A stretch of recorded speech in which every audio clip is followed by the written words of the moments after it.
Hey everybody, welcome to Chris Anderson Comics. I'm here with my friends Alex Delaney and Keenan Marshall Keller. How you guys doing? Good. Good. Thanks for having us. Yeah. Thanks for coming on. We're gonna talk about Vengeance is for the Living. I want to take a look at some of your other work from you guys. So Alex, was this this is the earliest stuff I have of yours? I think is Wrapped in Fear, which was like a horror anthology that you and a friend did, right? Yes. Yep. And then after that was the next thing you did, The Other Side of Town. Actually, Other Side of Town is one of my earliest things. And then The Derelict, and then Wrapped in Fear. And there's a couple other one-off things in there. Here's Derelict. There's one more issue, right? That I think I have it, but I couldn't find it. There's another foil one, and then there's a flip book one. Oh, you have that one there, I think. Yeah, there's the third issue of the... Oh, yeah. And Swan Song. Yeah, that's a one-off thing I did with my brother. And Derelict is like a lot of them. Well, here, let me just go real quick. So then, Keenan, from you, I have Scumbag. Yes. Which was and the Lost Files. Oh yeah, that's rare. Which was you sort of just trying to tell as fast and spontaneous a stories kind of as you could, right? Just ripping up pieces of paper in a size and dashing it off just to get the get the energy out more than anything, right?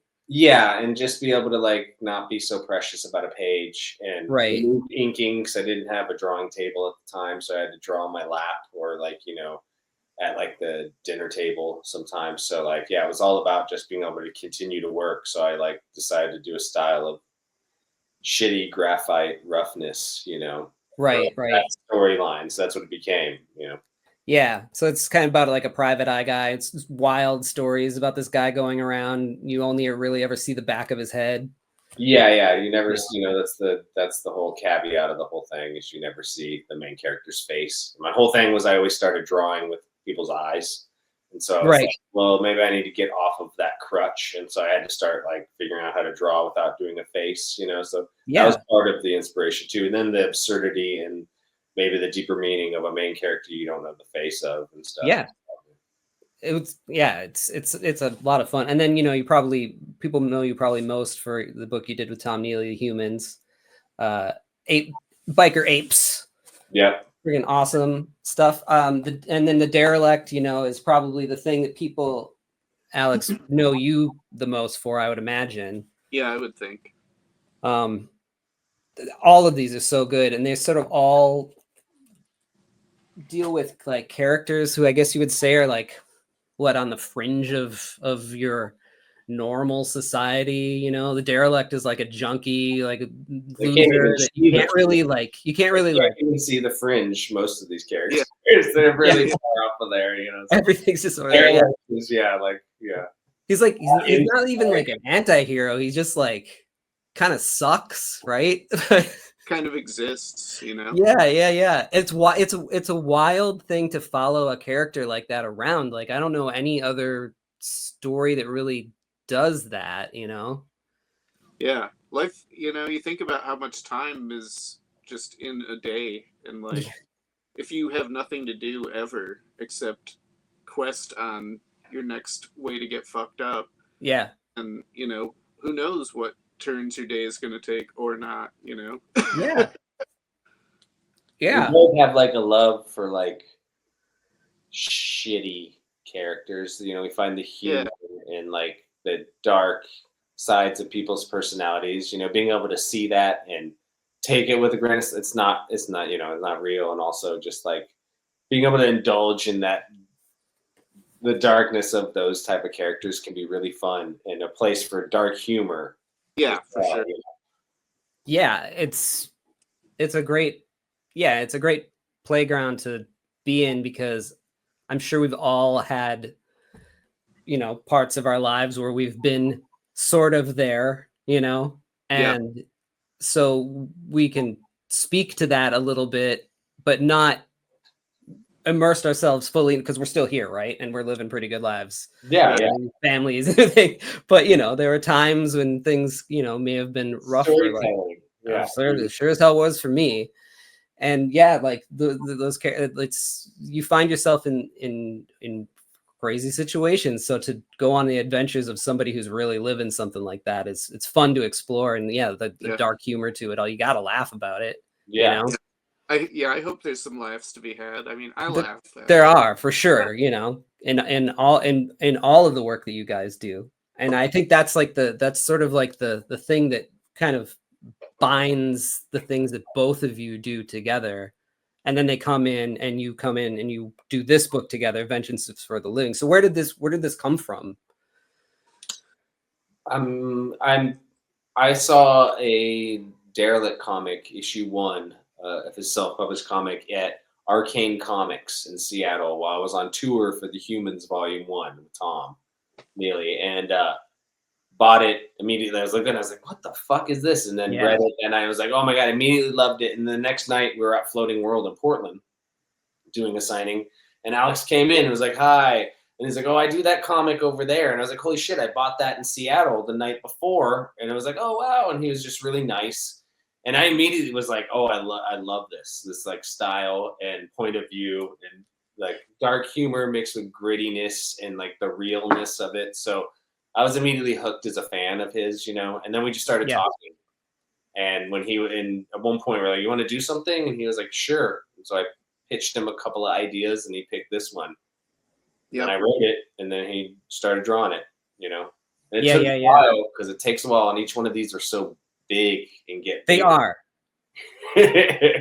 they're more than double-sized issues, I think, right? Yeah. By the last 2 for sure. Yeah, because I noticed, like, in fact, the first one is saddle stitched, but then after that, they had to like go to a spine on them because there's probably more pages, right? Yeah, it just made more sense. Yeah, I found your work, Alex, I think in like 2018, maybe. Okay. You were putting a Derelict book out, or somehow I found you on online or something like that, and I was like, what the hell is this? Yeah, and same thing, Keenan. Like immediately I was like, this is so unique. Like it really spoke to me as the subject matter and just the fact that like there was nothing else like that. So I totally get what you mean. Yeah. And then so you had this idea, Keenan, kind of like already like boiling in your head. Weirdly not really. Like this one was like the newest idea of the 4 I think I pitched to him, or 5, and it was really rough. It was just like because my wife was pregnant, and it was just like the beginning of beginning of fatherhood, and I was like dealing with like the uncontrollable anxieties of like how do you protect your children in a modern world, all that shit. And that kind of is what spurred this, is like, God, what would like, oh my God, what's my worst nightmare? And it was kind of the beginning page of this comic is kind of what my worst nightmare was and is, right? So that's where it started. And when Alex was like, oh, I want to do this, and I was like, yeah, and I think the lead would be sisters, and he was like, great, let's do it. And so then I just wrote it all after we decided to do it, and I pumped it out while my son was like, a month old, and I wrote, I think I got all 4 issues written like in like a couple of months, and then sent, and so was sending them to Alex, and he started sketching the characters, and it went from there, Yeah. It really feels, I hate to do like comparisons to things, but it does feel sort of like a awesome 70s grindhouse revenge flick just waiting to be made in the past, or if that makes sense. No, totally. I mean, yeah, no, it has that vibe to it for sure. Totally. We have like touchstones in comics, crime comics and stuff, but it is influenced a lot by 70s crime cinema and like Walter Hill, like we both talked about him and like his films. And so yeah, there's definitely that, and Alex's art is very, to use a bad term in comics, cinematic, because of how, bold the work is and how Yeah. how well it works and flows on the page. So Yeah, and you even open it with these like widescreen shots, you know. Yeah. And then Keenan, you colored it, right? yeah. And you chose to go with like this sort of like flat, bright colors, which I think was like Well, the right choice, you know? yeah, I mean, and in the second and third issues, they're a little bit brighter. They're Yeah. a little bit brighter. So, but the first issue is a little bit more muted. But Right. It's also the beginning, so it's works. darker when you yeah, it works for how it progresses. So, but yeah, Right. the whole idea too. When I'm not like a colorist. I'm not like color theorist or anything. I just try to go with like feelings. I play off Alex's work, and then Yeah. it's also very inspired by like that same sort of like exploitive. So, and I like bright, shocking, dynamic colors too. And his work lends to that so much. So that's what I was playing with, you know. Well, that all makes sense. It all came together perfectly in that way. So you got this. You open up with this woman. She's crawling out of like a hole in the rain, you know, and she's had her throat cut. You know, she's bleeding out, and she sees like just this face here, and you got this great like silhouette page, like a reverse silhouette page, and then we see like she's holding this kid in her hands, you know. So there you go. Like, what's the worst thing that could happen, right? Yeah. Yeah, you guys go for it in here, and I love it. I appreciate that. Like, don't hold back, and you don't. The idea is that if you are dissuaded from reading the comic after the first 6 pages, then yeah, you're not going to want to do the rest of this series, you know. Yeah. But it's also like, yeah, you know, just so you know, you don't start at the beginning, you know, you start Yeah. you know, at the end. So start at the end. Yeah, exactly. So, you know, we jump to her in the hospital here, and there's these cops trying to ask her questions, and now she can't talk because, you know, she had her throat slit, which is, I think, a great just little character touch too, you know.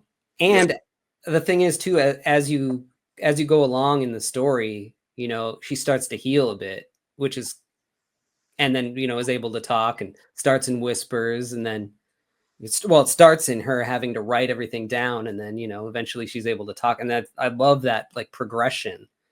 When I You did know? the lettering for the chalkboard there, I used my other hand like she would, Oh, hand too, to do the letters. So that's just like a kind of odd, maybe not odd thing, but just something I did for that. yeah, no, that makes a lot of sense. I used my left hand. It would be like so illegible, like you wouldn't be able to read. Like, so kudos. Yeah, I mean, you could almost just say that you like just put a wiggle to the letters, but the fact that you used your left hand makes it You even better. Mark J. Palmed it, right? Yeah, Yay. he's a little better there. Hey, Mark! Shout out to Mark J. Palmed. Yeah, so she's explaining kind of what happened, and she just remembers crawling out of this thing and out of this hole, and then you cut to the day. These two guys are sort of like in the car, and she's just kind of like flopping around here, but you know, she's pissed. Her kid's dead, and so a guy gets out of the car to try to move it, and as you know, gets covered in mud or whatever because they're stuck, and she just like finds a rock and bashes them over the head, and you know, I think this is a great silhouette panel. I think Great. Yeah, I think that's probably what you would do in that scenario, you know. Yeah, well, the idea is too, like, I mean, a person, she's not thinking, you know. Yeah, no, she's like an animal at this. She's just dealing with, you know, other animals. Yeah, exactly. And then yeah, you gotta you get over that page real quick a little bit. What's that? No, then you just skip away from the page where he gets totally his throat slit, and then Oh yeah. Yeah, she's just going for it. Yeah. I love how he drew her falling to her knees and falling back in the rain. And Alex doing all the rain through there. It's all, you know, painstakingly like drawn in there, or using whiteout or various means, and and you ruled it all out too. Just insane. Yeah, there's a lot of insanity involved. That's a lot of work. Those are those first pages. He was like rip roaring to go. He was like, let's do this, Yeah. And as you start to go, you're like, fuck. No, actually, that's the funny thing. He just kept going. No, you really didn't. Even every like raindrop that you got here that's hitting the car has a splash on it, Yeah. He's got those, and I had to color all that shit. Everybody wins. Everybody wins. It was maddening. It's all for the viewer. It's all for right? people. All 12. Oh shit, that's hilarious. Yeah, so she finds out through that her her husband was also taken. Does she know both of her kids are dead at this point? Both of her kids are dead. She knows her kids are dead, and he's missing and thought to be dead because of the amount of blood they found at the scene and stuff. But he's not been seen since the attack event. Right. So we go to the house here. Yeah, I love this. The kids playing here. And I love the Gary Panter Pee-wee on the shirt. Totally. We were talking. You have a lot of little Easter eggs in here. Yeah. It's fun about comics, right? Yeah. Like, it's fun to like layer stuff. I didn't even get a chance to look at all like the records or the movies or whatever. We talked about all the DVDs that are on the shelf, and it's fun. Yeah, fun to do that kind of thing, I love that stuff. Yeah. Alex is like, I'm drawing them. What should I put? Send him a list of a bunch of shit, and then he puts in his own too, and we're like, great, Yeah. Watching Frosty the Snowman, Yep. It's Christmas time. Yeah, you have all these little cool details. So you get to see like, the before times when they're just kind of hanging out. Here's her husband. Mitch is wearing a shirt that says Mitch. Yep, of course. Color of Money, Tom Cruise's character. He wears a shirt that says his name. It's like only an idiot does that. It's kind of like a fun joke too. Yeah. And so she's got her father-in-law comes in here and starts, talking to the kids or talking to her, and he's like, we don't know where Mitch is, and we had to bury the kids. We didn't know if you were going to wake up, and they're so sorry about that, and it's fucked up. That's got to be sad. You wake up from something, your kids are already buried in the ground. It's like Jesus.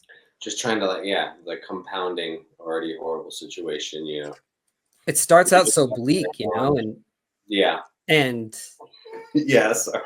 No, it's good. No, it's good. You want that. I think you want that. It sets it up for everything else that's to come. That is awesome. So she's like demanding to leave, and they make them sign insurance forms. And I love this beat that you guys did here, where she's like, they're like, I'm your doctor. I strongly advise against you leaving the hospital at this point. The only way you're leaving is if both of you sign insurance releases. And she's like, get my forms and my clothes. And she's out. And then she gets a chance. I love these little flashbacks where she's like touching the fresh dirt of the grave here, but then you flash to the moment at at where she was dumped. Yeah. With digging, the mud in her hand. Yeah, digging the mud for them. Yeah. And then the whole time she's kind of being watched by these guys that, if they're not the guys that tried to kill her, the guys that work for the guys that tried to kill her, right? Yeah.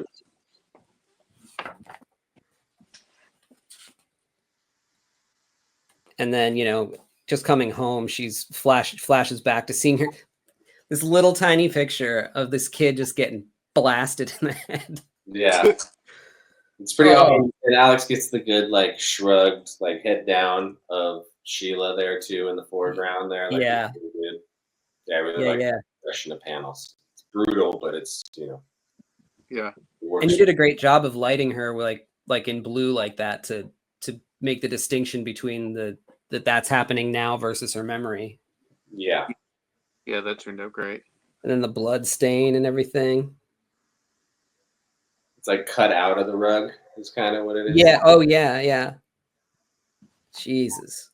Yeah. So, you know, what else is there left to do but drink? And she's like trying to kick her father-in-law out of the house. And he's like, you know, He's a nice you guy. know, He what's cares. that? He's a nice guy. He cares. Yeah, he does. And he's like, you know, I lost him too. And, you know, so he's going to take a swig too. And then just kind of like, you know, up and about. She can't sleep. She goes to the bathroom and pulls the thing off. And she's got this like, is that for like leaking fluid? Like, Yeah. Yeah. Yeah. It's a bag that collects on her hip there for all yeah, it's so gross. drain. That's so It's the reality of stuff like that, right? Yeah. And then, you know, she's just keeps thinking of it, and you see the two kids' faces here in the mud, and it's just like you're just driving home how gross it is. And then creek panel too that Alex yeah. I love that one. Always stood out. It's a good beat. And then she turns the corner, and these guys are in the house again, and you know, that's it. The switch has been flipped in her. Grabs the gun and it goes off, and grabs the bottle and puts it across his face. But you know, the gun's gone off now, which I thought was a great touch when she goes to come around the corner where her father-in-law's fighting with this guy. And another guy's got a gun on him, just waiting for him to move so they can shoot the father-in-law. And she puts the shotgun up, and this is great. She like twitches, you know, in anticipation of the gun going off, and it just clicks. Yeah, she doesn't shoot people in the back of the head regularly. It's a good beat by Alex. Yeah, it is. Character moment. I'm not a big gun guy, but I imagine that there's so many things that would happen to her that would not be good if that thing actually went off just by holding. Well, yeah, that too. Yeah, it would have flown backwards. Yeah. Oh my god. He'd be dealt with. So. Yeah. So like the father-in-law gets shot in his forearm and his shoulder, you know, and they're gonna take her out. They're just gonna end this thing, and boom, Karak. I love this, Maureen. This moment, I can totally see that, like just in like an exploitation movie, or just like pause and Maureen. That's all you need. She's mentioned earlier. You know, we just drop that in and then pinpoint accuracy. Right? So she's in the military, or was in the military, right? Yeah, she's ex-military. Yeah, she was. And she, you know, she owns a machine gun, as you do. And Bob pops in and just takes these guys out. Yeah, and he's hurt pretty bad. But there's still one guy upstairs, so she's like, you know, pointing. Yeah, I like all those beats. That's so great. Stuff that Alex was doing too. Yeah. So was that in the script, or did you add that yourself, Alex? What's that? These beats of these like these moments, like. They're in the script, but I don't write them out as like panel. You know, I write it as a film script, so it'll be like Sheila gestures up without making a sound. You know, like sure. So he will, but then he figures out how to lay out the pages and progress the story, because it's about his cartooning, you know. Right. I'm writing a script telling the story, but it's about his cartooning and exploiting it to the max that what he can do, right? Yeah, it's always interesting. I've had like a million different kinds of comic scripts come my way, and some of them are like to the point where the writers even like drawing thumbnails of exactly what they want. Yeah, and then some of them are just like, this has to happen on this page. Make it happen. I'll do more description than like a film script, you know, but I still like, it's about, you know, how Alex, because I want him to like read it and see it, and then how he sees it is what he puts on paper, not dictating, you know. So that's how I write. So it was in there, but it's not expressly like broken down, like you need to show a panel of her pointing, you know. Right. I think that's I think that's the best way to work, honestly, between a writer and artist. For the comic, I think it comes out the best for me personally, you know, like, because I could dictate all I want, and it's like, but it'll be limited because it's my vision through the artist, while removing their ability to see. You know, it's same with Tom. I write the script. Whenever I work with people, I just write like a maybe an overly elaborate film script, like some detail. Sometimes it'll be like the opening sequence was much more like telling you, because I'd had that in my head for a minute, you know, her digging the kids up, but still, like it, you know, I knew that was going to be a spread with the title, like written in stone, like, you know, Vengeance for Living. But other than that, most of the storyline, I don't try to lay out the beats. I hope that the artist will hear and see what my intentions are, right? And with Alex, he's just really good at like knowing how to make the story hit and where to end the page and go to the next one and everything. So it worked out really, really well on this comic, especially, you know. Yeah, the page break is so crucial with all of that stuff. Yeah. And that's why it takes so long too. It adds another layer of like, he's got to like figure that out while he's reading the script and laying it out. But I feel like it's more fun than for the artist, and then they really get into it. And like Alex just like got, you know, better and better every issue with this, you know. And like, yeah, it's hard to get a script that tells you exactly what to draw and where to draw it, and feel like it is, as an artist, to feel like it is yours at all. Yeah, totally. You know, you're just an art monkey at that point, you know. Right.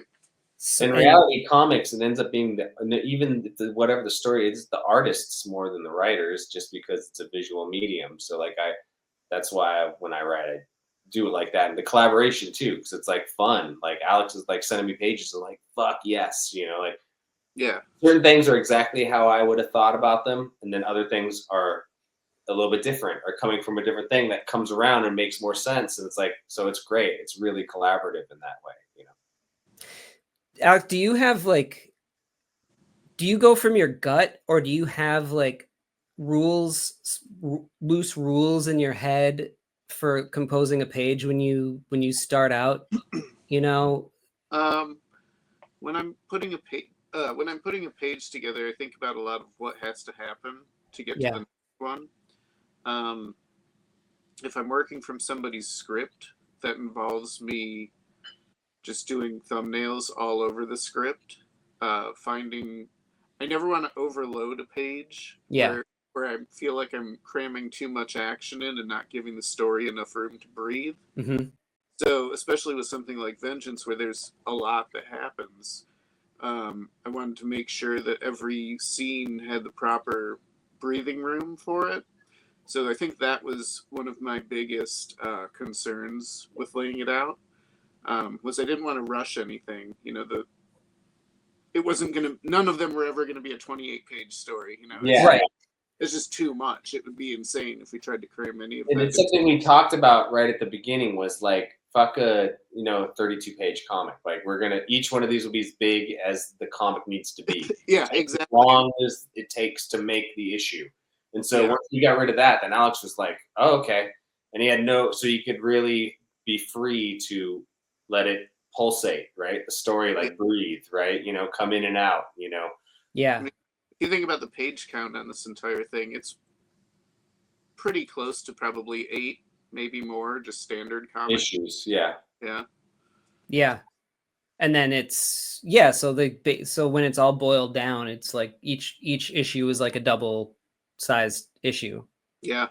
But it does fluctuate. And when you're talking about the breathing, it made me think of like this shot where they go back. It's way back there. Must have been cooking through this. Like here, where you get this like big panel where she's just coming through a door, but you know it. Alex redrew that panel. Is that right? Yeah. Yeah. He was like, I don't like way we are entering this and stuff. He's like, I got to redo it, and he redid it, and it's like, oh yeah, it just worked better. It was, you know.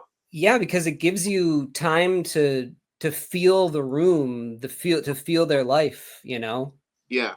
That's the idea, right? You know? Yeah, and take a step back and breathe for a second. Give the viewer a second to like look through the room before you moving on. Yeah.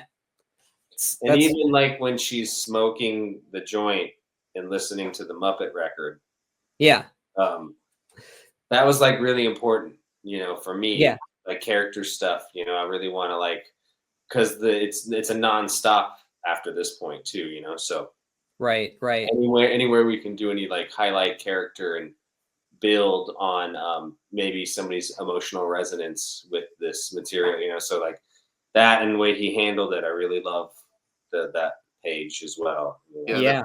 Turned out really well. You've got these things too that happen a couple times in here where she's got these people who you can tell they show it that how much they love her, and these just like pieces of her life that, well, her life is gone now. Her kids and her husband are gone now. And her father-in-law is like, no, I'm sticking around. I love you. There, I went through something here too. It's not just you. And I love you and I'm going to stick around. And then we lose him like right away, but she's also got her sister who's she's clearly also, close to, who's coming in and is a badass, and you're like, when she drops in, she's like, oh, okay, well, this is the Sylvester Stallone of the like, this is the Rambo of the book, right? Or whatever, that's coming in. And that's not really the case as the story kind of goes. I mean, it is a little bit, but she's really the one, she's as the we get going. caring one in this situation. Actually, she's the one. Yeah. So I mean, obviously Sheila's one that's going through it even harder, so she doesn't have any perspective, right? So yeah, she's the voice of reason, Yeah, has a little bit of perspective, but in the end, it's like, what are you gonna do, right? My sister. So yeah, she clearly got. And I love that sequence too. I really love. Yeah, flooding down the stairs. That's like one of those things from script to comic. Like I hoped that it would be something like that, but I don't want to ever say like over a series of panels he's dragged out. Like I try to word it in a way, and Alex, like that's one of those things early on. I was like, oh, okay, this is gonna be great. Yeah. Yeah, I don't think I've ever written anything for anybody else to draw. Have you, Alex? I have. Have you? But yeah, I have a few times. People always talk about that sense, that feeling that they get when they write a script and then they start getting the art back from the artists. And it's, most of the time they talk about how much better it is, or like, well, yeah, if you're working with an artist, it should be. Like, yeah. You could draw it, you'd fucking draw it, right? Yeah. Like, get the fuck out of here, writers. Like, come on. Whenever I've written for somebody, I try to kind of write to their strengths. Yeah. Or something that I think they're going to have fun with. But yeah, I've always been like pretty pumped on the turnout. Yeah. That's 100% what he just said though too. Like, yeah, like I try to write towards the person, But yeah. I've only written. I'm not like a writer still. I've only done a couple things with other artists. So. Yeah. So they got this guy, and she just immediately starts kicking the shit out of him. She's like, hey, like we don't know what you're doing here. Like we gotta get out of here. The cops are coming. She's like, we need to, this guy, we got to get information out of this guy. Who did this? What the fuck did you say? So, she nails him in the nuts with the shotgun, and so, yeah, she really needs to get information out of him. He spits in her face, and the sister is just like, all right, that's it, and knocks him out. And then, she's got this other moment where she's like, my babies are dead and they can't find Mitch. What am I supposed to do here? She's like, everything will be better. And she's like, there is no better. And that's everything right there. That tells you everything about her right at this point before we sort of like go out and end the story for this issue, And the sister's like, all right, I'm with you. Pop him in the trunk. Let's get out of here. That's a great first ending to an issue. Like you immediately want to know what the hell is going to happen next. Yeah. You guys nailed it. We're hoping to keep that, like the idea of the last beat is like, it's kind of like low key compared to everything else, and it kind of just leaves you like, wait, what? And then you're waiting for the next issue. So it's not like a high action cliffhanger. It's an emotional cliffhanger. No, you know. And it's like, where does it go from here? I think that's harder to do than an action cliffhanger, and it's so good. I love this postcard on the back too, man. Yeah, Alex like mocked a real postcard really well. So I love that one too. Yeah, Keenan did a great coloring job on that one. Yeah, looks great. So here, oh, whoa, look, was this a gradient? Yeah. There's a few of those in there. I always felt gross, and I would try to move them, but this one I really liked, especially. So no, it works, yeah, especially with the TV. And I love this like furniture of TV. I can't tell when this is supposed to be set in, and I think that's a good thing. That's kind of what we're playing with. It's basically now, but these are flashbacks to when they're kids. So right. And that's an old school TV, and that's a Tampa Bay Rebels USF Football League helmet on there. So it's like a weird little. Oh yeah, that gives you, so it's the 70s or whatever. And well, that's just the teams were in the 80s, and right. Instead of having a Buccaneers helmet, he's got a Rebels because right. I remember that. It's a little bit different, a little fun. Yeah. I still go around the neighborhood that I live in, and you'll see like this furniture TV out there. Some like 100-year-old person just died, and they just hauled it out. Yep. 250-pound TV. Oh man. Yeah. And we lost a little bit in the spread. Oh, okay. No, I just mean in that spread in the margins. Right. We didn't work out as well. Yeah. And that when you open it actually all the way up, it works out great, but you have to feel it. I'd have to break the spine. Normal actually, because mine is. Yeah, it's not. But I understand what's happening here. So she's watching. This is the past. She's watching TV with her dad. I love it. He's smoking. I can smell this room. I know this room. Yeah, right. And yeah, so she's watching the TV, and this guy came into a post office with a bomb, but he was a novice bomb maker, and so it went off in his hands.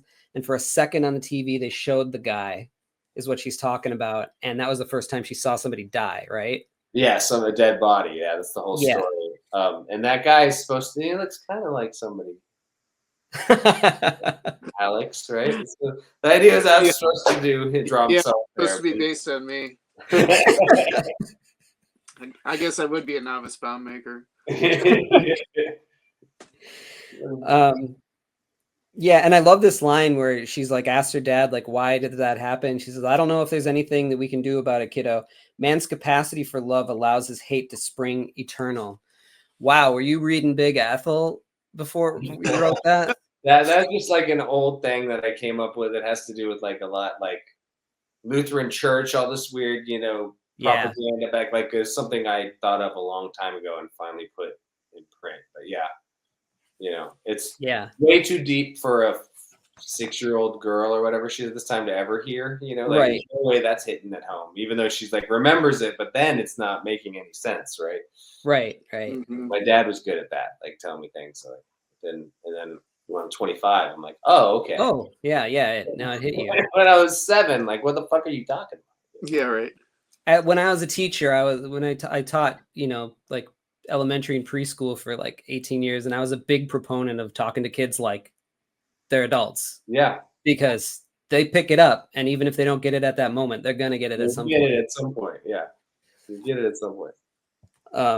So then we flash to now, and they're at this animal control place in the town, and she finds this mop, and was the dog peeing in the shadows right there? Yeah, the dog's peeing. She's mopping it up. She's squeegeeing it into the bucket, and she just pours it on this guy's face with these dogs. They're at animal control, so they got like the most vicious of the vicious dogs. Yeah, in Florida, I just thought we would have to put like some, dog fighting dogs in there. So yeah. These dogs specifically, I feel like setting this in Florida was a perfect choice. Yeah. I love this dog, by the way. His face is awesome. Drago fuck, I can't remember what it's called. They're real pretty. Argentino. They're fucking. It's Doggo Argentino, right? Yeah, Drago Argentina. Is that what it is? Yeah, they're like pink mouthed and like huge like monsters. You know, they're really beautiful. But yeah, if you got a mean one. Ay. Yeah, so they're like, you know, they're kind of basically torturing him, throwing piss in his face, and they got the dogs, and they're scaring the crap out of him, you know, and he's like, they're like trying to get who he works for, and they just keep bringing the dogs at him, you know, and finally, you know, he starts to kind of crack, you know, it's like just. When it bites his balls. Oh yeah, it bites his balls, and I love that it's just so bloody. Like it really got him good there. It popped. Yeah. Was it? Oh yeah, chomp. Yeah, I love that. Sometimes words say a lot. Yeah. You're really effective with the silhouettes, man. Oh, thanks. Sometimes it's just the right answer, feels like. Well, it's a good eyeball rest too, you know. Yeah. When you get into the minutia of what we do, totally breaking that stuff's important, you know. Breaking it up. Just like the business card is one of the things I love the most. We talked about that a little bit, and then he like dropped in like it makes it. It's got like a gradient on it to make it look like paper a little bit. Yeah, I see that. Yeah, it's great. Yeah, that's cool. The Tri-City Plaza was a real place. I don't know if it still is, but it was where I used to go see movies as a kid. Really? Clearwater, Florida. Yeah. Is that where you grew up? Is Florida? Well, I mean, I moved there when I was 11. Oh, okay. Yeah, and I went through high school there, and then I got the fuck out. And then went back. Why? Fucking Florida. I lived outside of Tampa. No offense to anybody living in Florida, but it's like fucking hell. My whole life from the moment I was there was to get the fuck out. That's why I went to open admission Columbia College in Chicago. I was like anywhere but here, and I got out and went to Chicago for school. So. Well, Chicago's an awesome town, so. Yeah. It was cool. So this is my like weird love letter, hate you, Florida. Yeah. Yeah, so she finally says this. He's finally like, this is where, you know, the guy that's, you know, sent us to kill your family, kill you all, said to meet after this is done.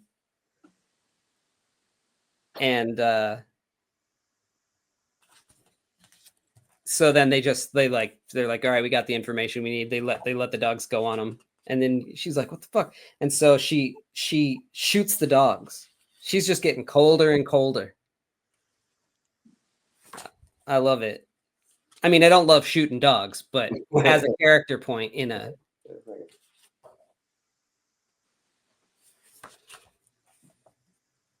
Yeah, and so what's that? I was just saying they have a little emotional combo here, right? Yeah. Yeah, just kind of like reaffirming their relationship and, you know, whether or not she's going to stick around, you know. And, you know, she is. And so then we go back to these detectives, you know, back at her house, and they're like, what the hell is, you know, like again here? Yeah. And they're kind of like going through what could possibly be happening here. And they're like, oh, and it's, you know. Yeah, it's procedural right here. You know, they're right. Everything. Yeah. And he's like, it was, you know, it was probably her sister because she's a veteran, you know, that did all this. And, you know, he's sort of sympathetic to her having done this a little bit because, you know, it's a little bit understandable that you would go insane. They broke into her house, you know, and they have guns and masks on. So, yeah, it's like they're still trying to find ways to not, you know, she's still a victim. Right. Cop's eyes, right? And this guy's like, it looks like there's at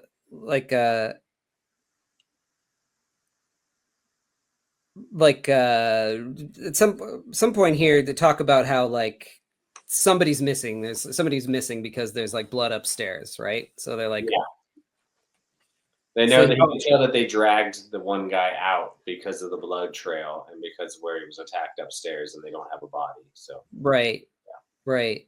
And so he calls it in, like, you know, be on the lookout for these guys, you know. But you know, we got to find these ladies before they get themselves killed. So it's not like, you know, shoot on sight or anything like that. Yeah.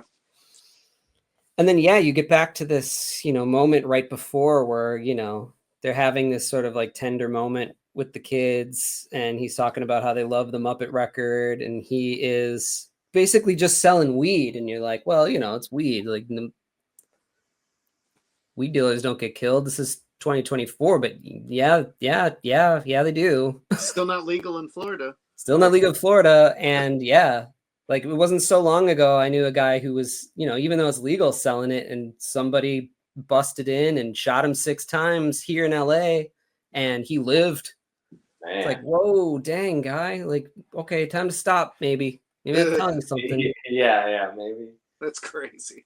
I'd be like, it's just weed. Yeah. Yeah, so he's like, you know, has this moment where he's like, you know, these magical, rare moments that never quite last long enough, do they? No, they sure don't. Boom. Great timing. Heavy-handed, right? But yeah, it works great. Yeah, and then she snapped right back into reality. This is like great seamless panel going from her thoughts to back in the car. Thanks. Yeah, you guys work really well together on these beats and stuff. So they're going to this restaurant, right? I love that page, by the way, that giant thing. This one here. That one, yeah. That's probably one of my favorite pages of most of the series. Even that one really sets things up. Well, talking about letting it breathe, you know. Yeah, it's supposed to be like the quiet before the storm sort of moment, you know, like. Yeah, it's great. They have no idea what they're getting into in here. Like, no, it could just be a family restaurant with a bunch of people and a guy meeting them at a booth. It could be a million guys with guns. So, you know, they get ready, and you know, she's coming up with the plan. She's like, if things go sideways, you know, we got to get out of here and regroup.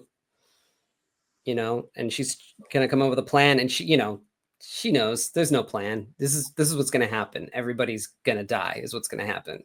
Right. You know, so she there's a knock on the door, and it's closed basically. You know, there's a bartender cleaning up. And hours, yeah. You know, that's our favorite, just to side note, that's one of our favorite characters in the whole comic. This guy here. Meathead Marcus, yeah.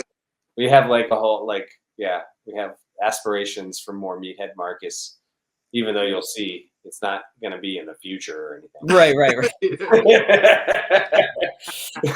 to be the it's like a small character, and Alex like wrote me saying like, God, can I like do this little, because he came up, that's one of the Alex editions, is the line at the top about the club man. I'm a club man myself. And I was like, yeah, I had that. And he was like, I don't know why I like this character. And it's like, yeah, because he's not a character, but for some reason, like, you Meathead Marcus, you immediately like, oh, I know this fucking idiot, you know? Yeah.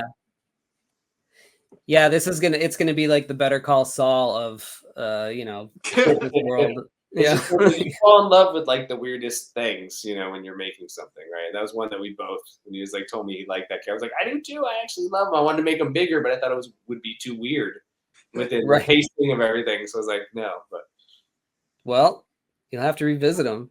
Maybe one day.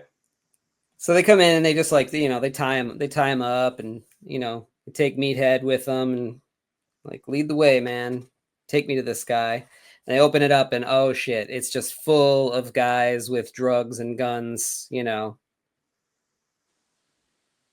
This guy. Micro. Yeah.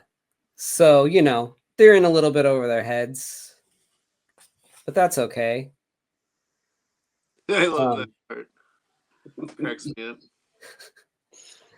We both love Lawler too, like the character, like this guy. Yeah, the piece of shit.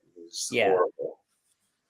So this is the guy who ordered them to die. He is like he supplies all the other people, right? Yeah, he's he's like the small time, big time Right. kingpin in that area of Florida. Yeah. Right. He's the Ben Gazzara. yeah, exactly, right. Yeah. So he's the mini kingpin, yeah. So yeah, he doesn't even know like who she is or care. Like that's how much this lady doesn't matter to him. He's like, whatever. You know, he's like, oh, you must be the lovely Mrs. Knox. Got it. Okay, that's who you are. And, you know, she is sort of she has to whisper into his ear, and he has to, you know, repeat it for her because, you know, she can't talk very loud. And she's like, you know, she wants you to know that she's going to kill you. And he's like, oh, really now?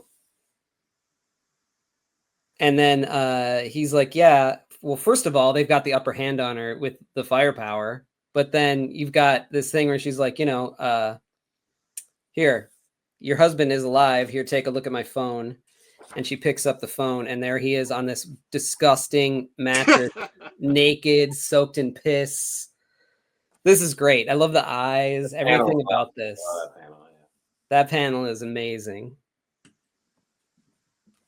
And yeah, that was it, you know, for her. He's like, you know, he's not dead, you'll see, but at this point I'm sure he wishes he was. And once we find out what's going on with him, yeah, you will wish that he was dead for him. So yeah, they just open up, and she's got great shots, and then the sister's got a grenade, and so they toss it in, and you know, almost everybody dies, but he's got a couple henchmen left. They fight their way out. Again, too, right there is a gradient. I did it multiple ways, but that's a gradient. Yeah, it is. Well, I think you use it when there's a glow, you know? Yeah. You know, I tried to mimic that by hand on a computer, it was just like shitty. So I just. No, that's called for at times. It works. Yeah, totally. Yeah, and I love this too, like how you just like do this like inking style of sort of hinting at it, and then you come in, Keenan, with like the light color on it, you know? Yeah, I like how much ink is on all the like pitch black, like that whole. I love that sequence actually, and it has some of my favorite dialogue too of the whole comic.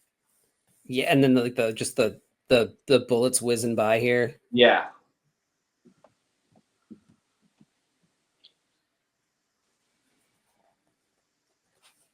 Yeah, so you only really use it when there's like, you know, fire and stuff. So yeah, that one, that's just not very many instances after that, but yeah, I do use it.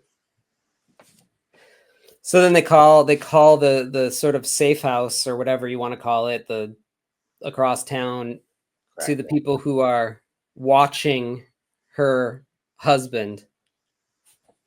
And he has to go down the stairs through this place where all these people are like all like, you know, bunch of junkies. Yeah, a bunch of junkies and people like smoking all sorts. I love those pages that Alex drew. There's a ton of ink on those too, and like they're really awesome in person. Those pages too. They're really, they're really great.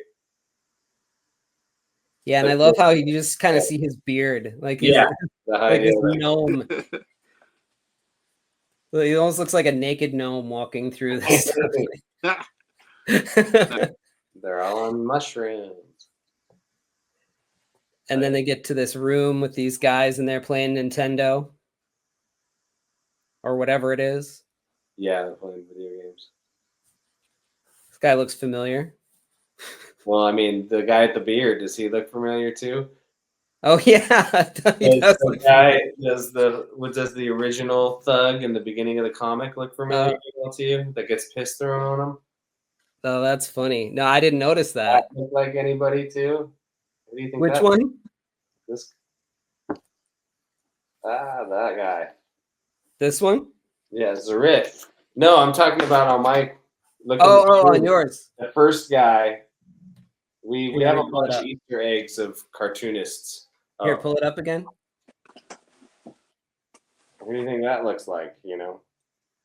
Like we have multiple cartoonists that we kind of use there. Oh yeah. Okay. Zerit, Yep. So it's kind of just we were just having fun with it. No, that is fun. Andrew McLean. Obviously. Namara is one of the guys a little bit too, like just a little bit, but those people are very distinct. Do they know that they're in it? Yeah, Andrew McLean knows. I told Zerit a couple years ago, but Yeah. I don't know if he's seen the comic, but yeah. I told Pisker years ago too, Yeah. Yeah. Yeah, that's totally him too. Well, it's just like I grew up in Florida with a lot of guys that were similar to this character. So then when we were like thinking of somebody that looked like it, we're just like, oh, okay. Like we just play with that stuff a little. Totally. Yeah. No, I love that stuff. Working people that you really know into things because it gives them more, it grounds them more too, Oh yeah. So here we go. So the guy that was playing with the Ed character comes in here, and so he talks about last time we played we had so much fun. I thought of you for days after. Thought of all the fun things or all the things we could do in my next visit. So he's just naked, tied to this bed. There's like condoms and gloves and lube. And yeah. Just the idea. He's been used and destroyed and abused. Needles, yeah. And then he just lays out this wrench. What do they call it? I don't even know what this thing is called. Doctor's roll. Starter kit. Yeah, it's a doctor's roll, though. It's like how doctors used to carry their instruments back in the day. It's a doctor's roll. Right. He says later, horse tools and stuff, Yeah. He starts sanding his nipples off. Yeah. I mean, you gotta get ready. You gotta get into it. You're right, exactly. Yeah. The moment. And that's how you just use the red, Yeah, that worked really well. And yeah, he's like, they use this one on pregnant horses. Jesus. Yeah, that's a real rough ending, Yeah, that's terrifying. And even he's disgusted, like like he's just like, God. Come on, Andrew. The way they're very dismissive of him in the dialogue before too, about how gross this freak is that comes in here, abuses Mitch every couple of weeks, Yeah. Why did you decide not to use this cover? It was just really old at that point. And we used it on an ash can. So you had to wanted to distinguish it too, right, from the ash can. And Alex was just like, I can. It was kind of like one too at that point, so we were like, okay. At that point, the image of her standing in the rain was so much more of a powerful image. Totally. That issue. Yeah. It was just like, I mean, I think that's a cool painting, but that is the image that really captured the first issue. Right. So it was just kind of like a no-brainer, but yeah, it was great for the ash cans to get people's interest and be like, hey, what's that? Yeah, that's really cool. You got this pin up here, and then you did and then next issue, boom, there it is. Bam. All right, let's dive. It's so awesome painting. What are you using to paint this? That is done with Dr. Martin's colored inks and some gouache. This stuff? Wait.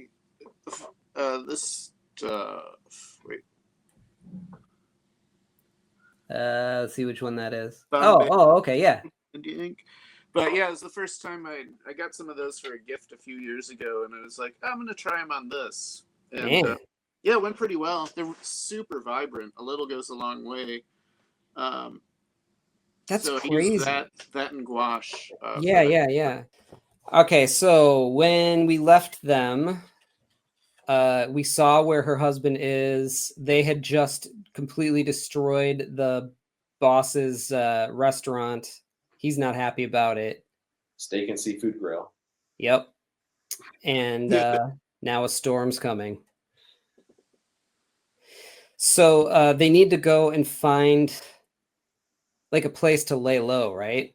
Yes. And so they go to this like arcade place. She lives in Mitchell's friend. Right. Arcade, yeah. So I love this. This is full of so many Easter eggs in here. Oh yeah, that's insane. You got the Street Angel game. Yep. Headlopper. You got the Fuckator. Like you can just sit here for forever and Crash Man. Yeah. Riders. Yeah, you got Flaming Carrot. Punch to Kill. You got fucking Survive 3,000, 3 million, whatever, 30. I can't even remember how. Bazillion, yeah. Yeah. Got Dog. That was like the moment when I was thinking about arcade. It was like, well, we can have fun with this. And then Alex was like, yeah. So we just made a list of things, it was even bigger than what made it in, Yeah. Put a lot in, Well, it's yeah. so drawn, And then you added another page to it. I mean, you got Night Business. You got Red Room, the Artur. Henry and Glenn Forever. Henry and Glenn Forever. In Hell. Or Henry and Glenn in Hell. Yeah, in Hell, yeah. And then you got the Humans here. And you got Other Side of Town here. Miss Tree. Zap. Marauder. Yeah, a couple of real games mixed in with our dream comic games, Yeah. I'd play all those games. Oh god, some of those would be so. Night Business as a video game would fucking kick so much ass. Yeah, it would be cool. Yeah, I mean, when I think of comics that are like this, I guess Night Business is like the closest thing that I can think of too. Yeah, okay, yeah, I'll take that. Yeah, so they're going in. They gotta go find this guy. But in the meantime, these two guys are like, "Hey, that's her. It's the chick that Bam Bam's looking for." They're not. They got clearly something's wrapped in this cloth. It's probably a gun. They're not looking so hot. Probably got blood on them. Neck, they're kind of hard to hide. Yeah, exactly. So they go in the back there. The guy's got cameras, and she's like, "I know you saw us coming, Georgie. Open up. We need your help." So he opens it up. That staircase I fretted over mentally so hard. Really? The way Keenan colored it made it look so much better. I was like, fuck, I don't know about the staircase, but it looks so much better that way. It's a hard angle to get too, Yeah, I would have done everything I could do to avoid that as much as possible. Yeah, so they come into this guy, and this guy's like, he's in his bathrobe. He's like the dude, And he's just like a stoner guy. Take me to your dealer. Yeah. That's like this Seeger night. Yeah, that's Alex. Totally. He found out. He's like, oh, I know this guy. Yeah. Totally. Beaver Hunt magazine. Yeah. I did struggle not coloring this a little more deep, getting into the detail, but I wanted to keep it moving in a way too. Yeah. There's all these little things in there, there's pizza boxes, and it's funny. Yeah, you're getting this comic. You're getting value out of it because you can go back to it and look at it a million times and find new things every single time. Drew the hell out of it, man. So yeah, she's pissed with him. She's like, you supplied Mitch for all these years this weed. These fuckers, could have been after you for all I know. Who did this? And then he she basically well, she knows he did this, so she's like kind of basically tells him, and he's like, oh man, I didn't, it was Lawler Mills. He's like, oh no, I heard I'd heard some shit, but I didn't know he did it. And then he's like he's nobody to mess with. He's a killer, He runs drugs and whores and books for all the South Side. And she's like, what's that got to do with Sheila and Mitch? So he was clamping down on rogue dealers. So he was like, selling and not giving the money back, I guess, right? Or he found another supplier. Like dealers that aren't paying to him or aren't under his distribution. Oh, right. So Right. Clamping down on anybody that's not his dude is the idea. And Mitch just heard this because he runs a 24-hour arcade in Ybor. Yeah. Drugs, so he knows some things. Yeah. And so she starts asking about the guy's son here. And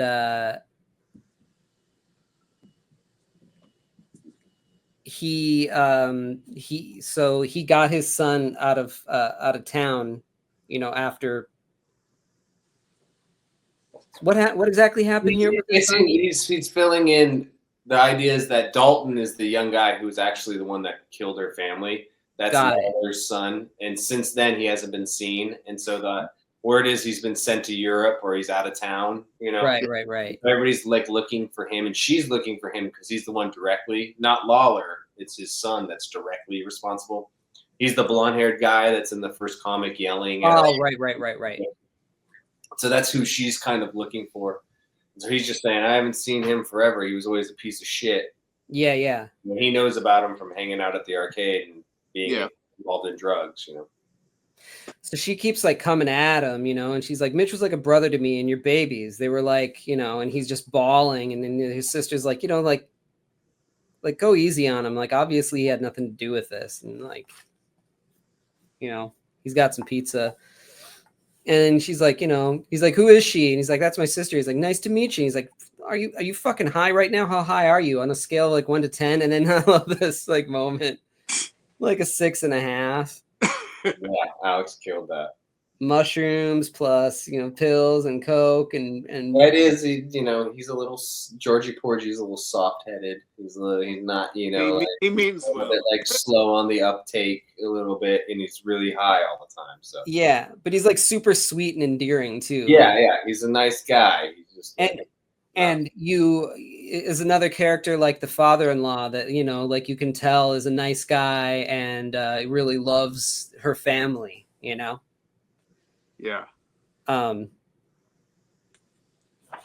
And so she, they're gonna like, hide out at this guy's place.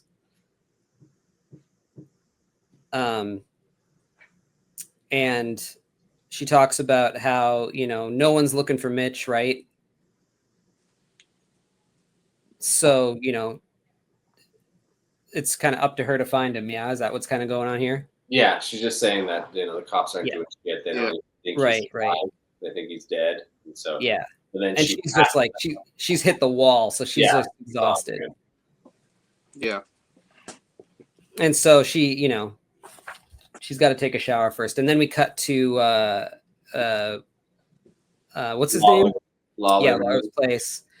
And we get, he's chugging booze. He's getting fixed up from getting, hit with a stray bullet and, snorting coke. And then his wife comes in and she is like this crazy, crazy hot mess, and she just like getting in his face. And I love the line where he's like, she's like, I wish I could sleep forever and never wake up. And he says, you know what? Me too, you dumb bitch. Yeah. We love them too. Like, she's our second favorite character. Yeah. Their relationship, something. Yeah, he's really nice to her, right? Yeah. Well, and she's just like, wants her boy home. Yeah. And then like, he's like, I love this line where he's like, You see, that's why I hate fucking drugs. Meanwhile, one page before. I mean, the people make distinctions between like pharmaceuticals and, you know, my illicit Yeah. drugs, right? Yeah. Yeah. And then she's like, you know, he's like, what are you on that Xanax again? I thought I told your doctor no more. And she's like, well, there's always a way for always a new doctor to help me so long as I help them out. He's like, hardy har har. Like, I care, you know, like, do whatever you want. Just get out of here. He's like, I'm done trying to help you like you helped our boy. Sniff. Yeah. There's another great shot where you just leave all this open for this moment, you know? Yeah. Yeah, you had to get the sniff in there right just to really sell it.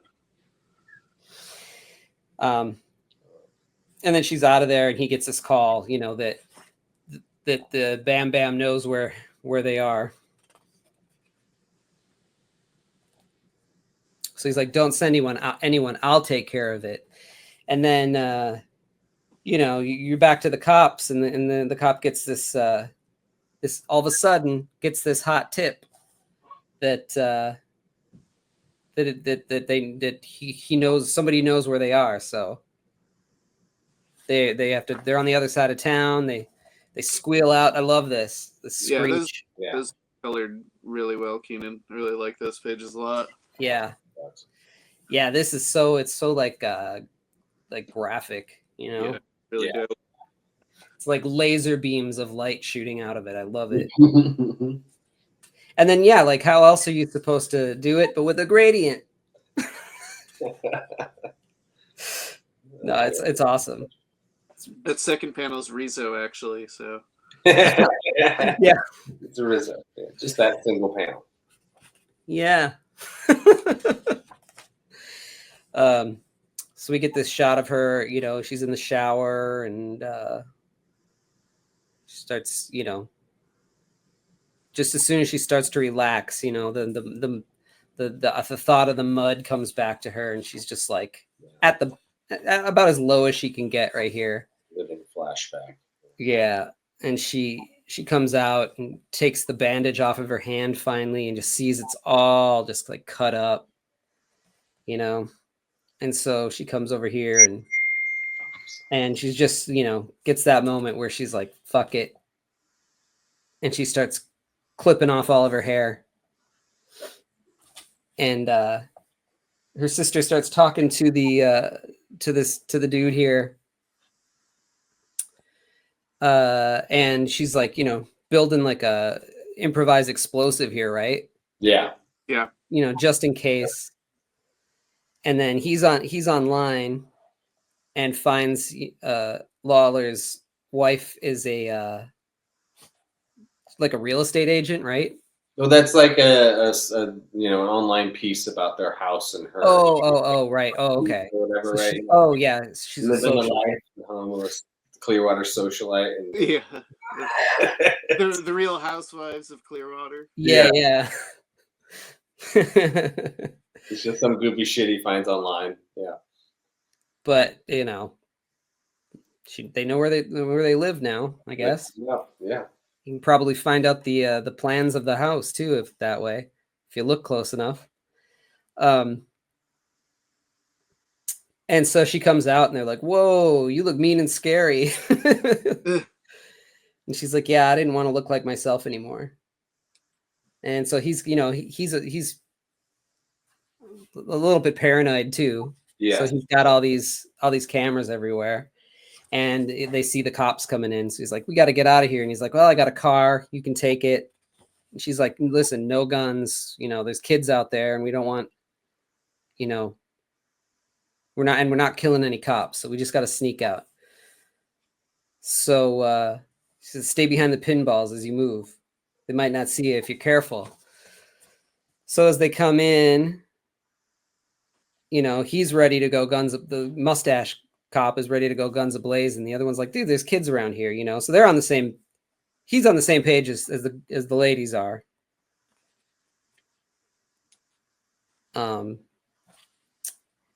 And yeah, they're sneaking in, trying to find him.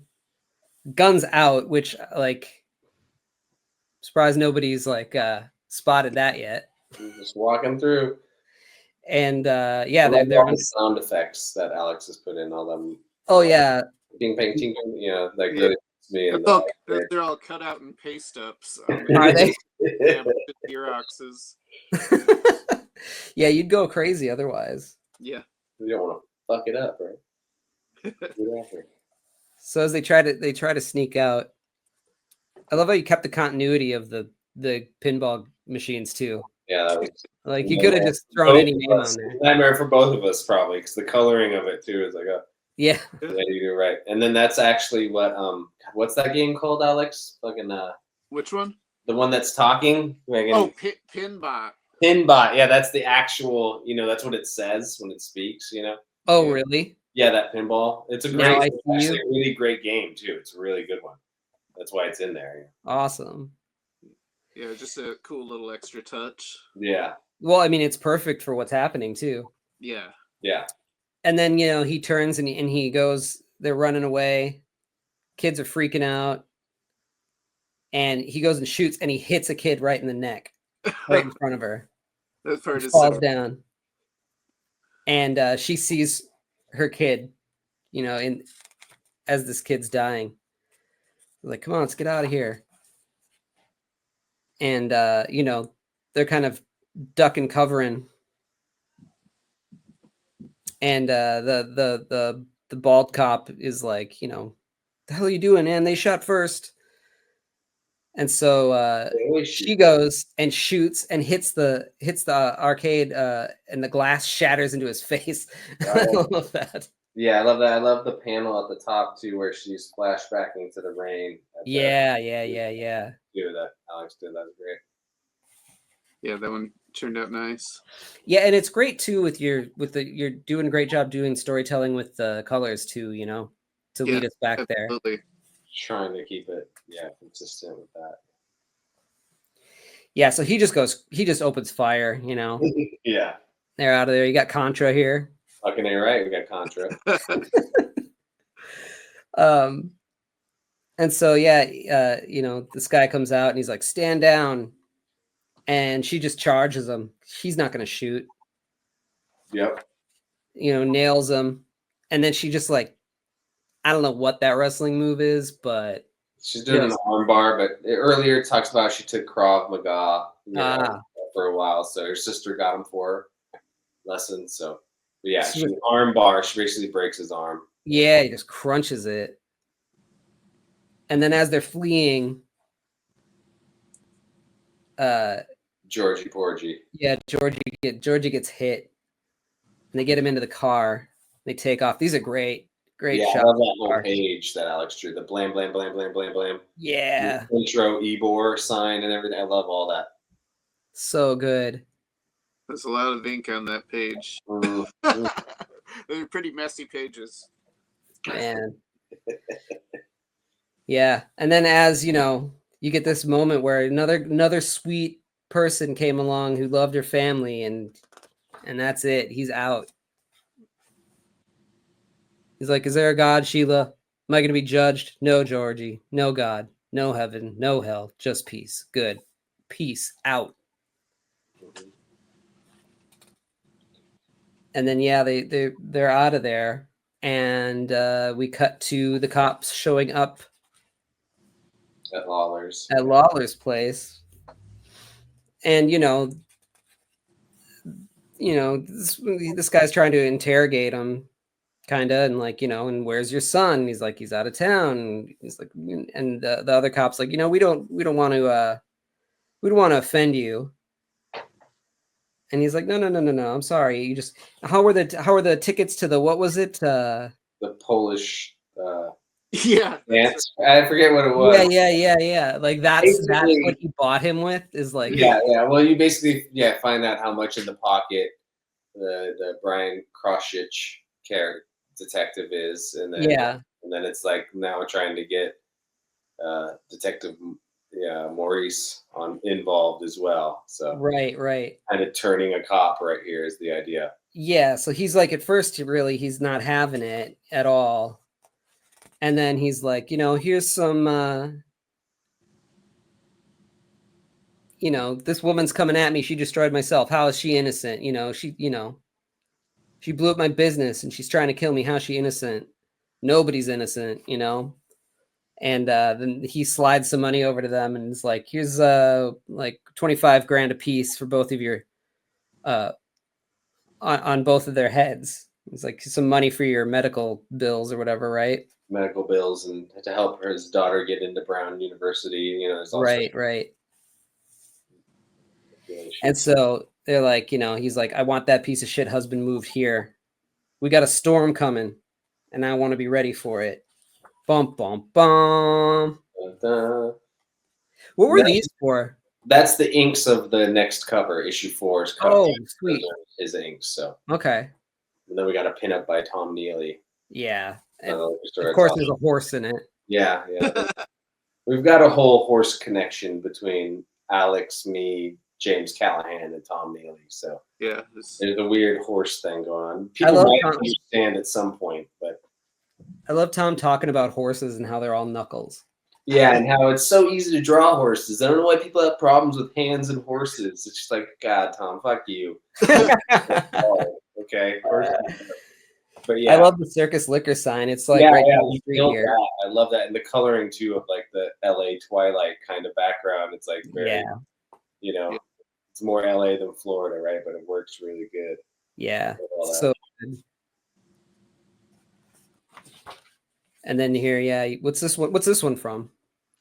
That's just something I did. Kind of sort of a last minute pinup. We needed one done, and so I did that drawing, and then put cut a bunch of ribbons of tape and put it all over it, and then peeled all that off. Right. Instagram recording of it actually, where he's taking off the tape. Oh, really? Yeah. Did you hit it with a hairdryer so you don't rip the paper? No, I didn't. But I just use. What do you do? Hot tip. Yep. You just rip the paper usually. Yeah. And all right. Hair dryer too. Hair dryer. All right. Yeah, that's what I learned. Yeah, it saved many drawings from me. Oh, that's cool. That's good to know. All right. And then we get the explosive 4th issue coming in December. Oh, look at that. Yeah. Awesome, dude. This this series is so fun, you guys. This is like you guys were meant to do this book.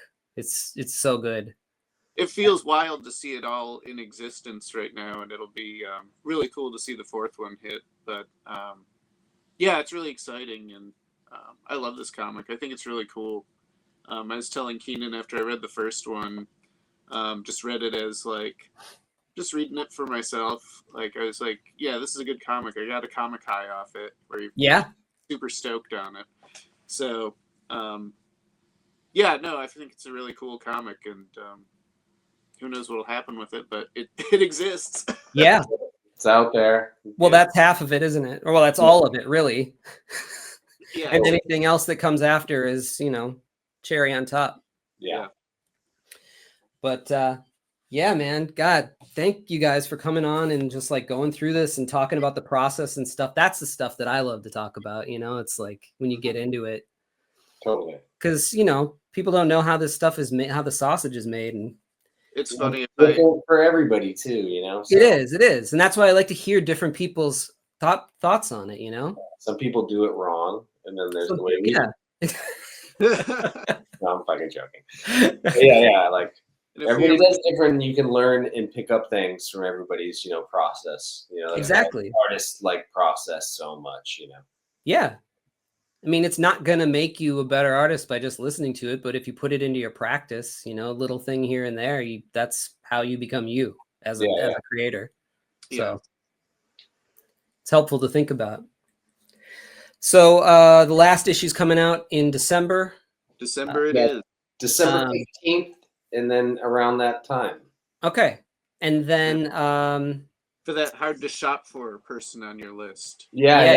Right. Like 4 of them, Yeah. It's actually the biggest issue by far too, right? It's like, I think it's 72 pages. Yeah, 70. It's huge. So. Oh, really? Yeah. Well, that's value. Yeah.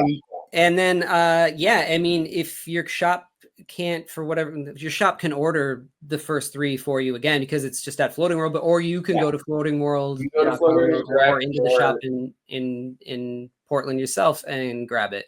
Totally. Or you can direct your shop to order some from Floating World, Yeah. You can get it multiple ways. Yep. And get it.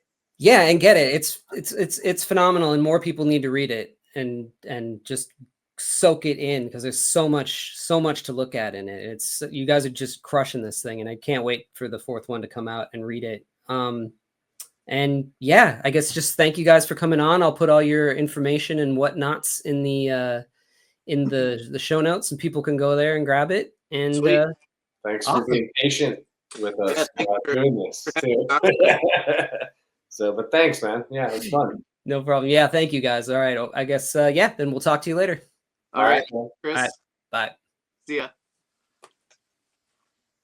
Join my Patreon to see my work before anyone else, plus score physical sketchbooks, mini comics, and commissions delivered right to your door, and reading my new books, Something Seems Off and Three-Headed Pigman, as they are made. Go to my website to order original art, commissions, and my books, Lost Angels, Spectral: A Showcase of Fear, Chaotic Neutral, and more.